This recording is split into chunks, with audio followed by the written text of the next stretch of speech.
Girls,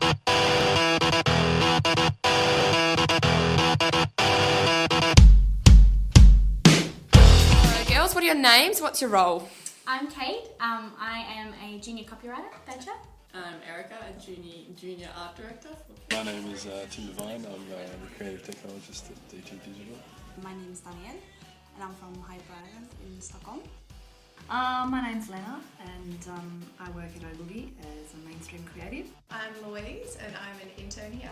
I'm not as knowledgeable as I seem. My name's Hugh. I'm a social media creative at DT Digital.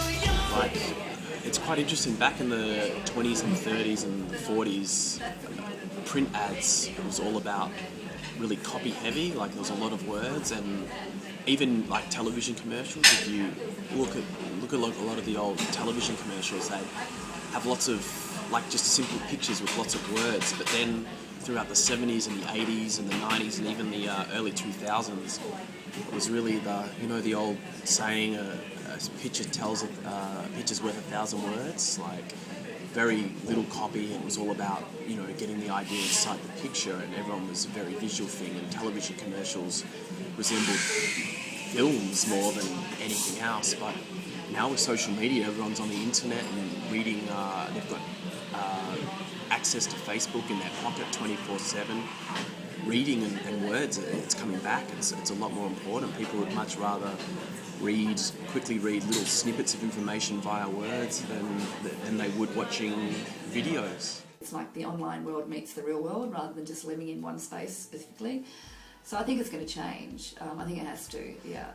And you're always going to have to put another layer that makes it interesting. Otherwise, people are too savvy, they're just going to get bored. So I think also making people able to interact with the products in a different way and engage with products in a different way is an important step. I think you have to be on top of what's coming out because it changes so fast, and before you know it, like an idea that you've come up with has already been done, So Just do it as quickly as you possibly can. Yeah. Don't even wait. Yeah. Like we've got DT Digital, which is the digital arm of Ogilvy. The same thing. Most agencies are like, we've hired digital strategists who are very, very focused on social media, or who are very social media savvy.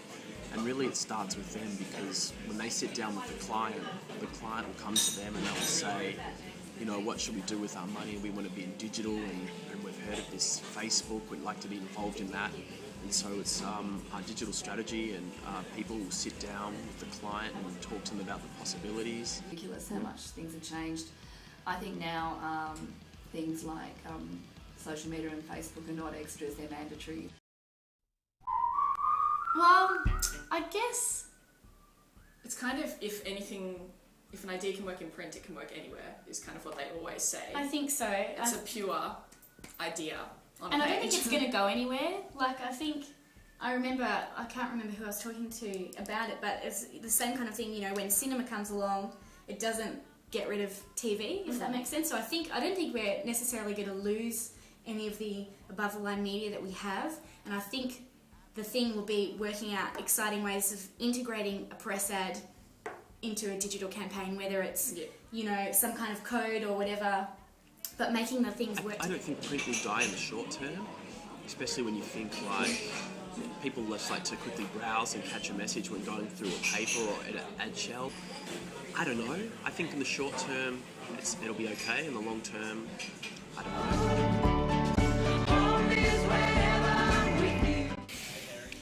I kind of see all technology as a sort of form of communication in the end. And so, as with any sort of media, you pick what you want to say, and then you pick the technology. I think the difference these days is it's not just about making an ad that people passively look at. I think you've got to try and make it an experience, whether that's an experience to do something, or it's an experience to take you somewhere, or change how you think about things. I mean, 30, 40 years down the road, we'll probably all have some sort of device like a mobile phone that we use to view the world. So I don't know, you can imagine one day being on a train in 20 years' time and there's just like a little, some sort of dot, almost like a QR code of sorts, and you hold up your device and it'll say, there'll be like 30 ads stored in there and you can choose whichever one. I follow you into the park. Because of the digital, what would you say, expansion, uprise. A lot of people that stopped working with them, I believe they started with print, and now it all turns into digital, so they need young, fresh minds. Probably be the emerging digital media, so it's really a good time for us young kids to get into the industry, because all the people that have been working in the industry for 20 or 30 years aren't as familiar with the newer technologies as we are, so it gives us a real opportunity to show what we know. But I also think that it's still going to take a while for, not everyone is a digital native, and because, the people who are familiar with the digital space are going to be good at communicating to the other people that are in the digital space, but it doesn't cover the whole population. So you can't expect that the young up and coming people are going to know how to communicate effectively to the whole broader audience just because they're familiar with the digital space. Candyland was the first sort of step in direction for DT to work with interactive visual merchandising. We see interactive visual merchandising, interactive merchandising as kind of the future as soon as people start to use technologies, or phones start to ship with technologies such as NFC communication, which is a shorter range RFID technology. Then we'll start to see people connecting their social media profiles with their online in-store retail experiences.